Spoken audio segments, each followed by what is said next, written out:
22 দিনের সরকারি নিষেধাজ্ঞা শেষে আবারও পদ্মা মেঘনা নদীতে নেমেছেন জেলেরা। তবে প্রথম দিনে ইলিশের পরিমাণ কম থাকায় মাঝঘাটে এখন বড় সাইজের পাঙ্গাসই দখল করছে।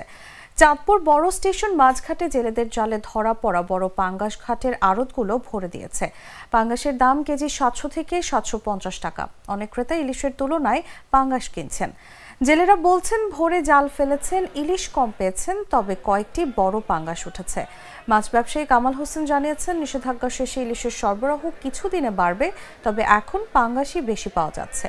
সহকারী মৎস্য কর্মকর্তা মোহাম্মদ মিজানুর রহমান বলেন, মা ইলিশ রক্ষা অভিযান শেষ হওয়ায় নদীতে বড় পাঙ্গাস ধরা পড়ছে।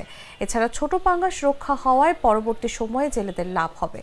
নিষেধাজ্ঞা শেষ হলেও ইলিশের সরবরাহ এখনও সীমিত, তবে বড় পাঙ্গাসের ধরা জেলেদের খুশি দিয়েছে আর মাঝঘাটে প্রাণ ফিরিয়েছে।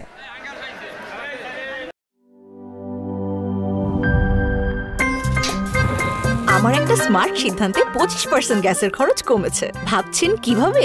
সাধারণ গ্যাস স্টোভ বদলে আমি এনেছি আরএফএল গ্যাস স্টোভ। এর সাইন্টিফিক নজল ও ব্রাস বার্নার ক্যাপ সমানভাবে তাপ ছড়িয়ে রান্না করে দ্রুত, তাই গ্যাসও বাঁচায় 25%, টাকাও বাঁচে 25%। আরএফএল গ্যাস স্টোভ নিরাপদ ও গ্যাস সাশ্রয়ী।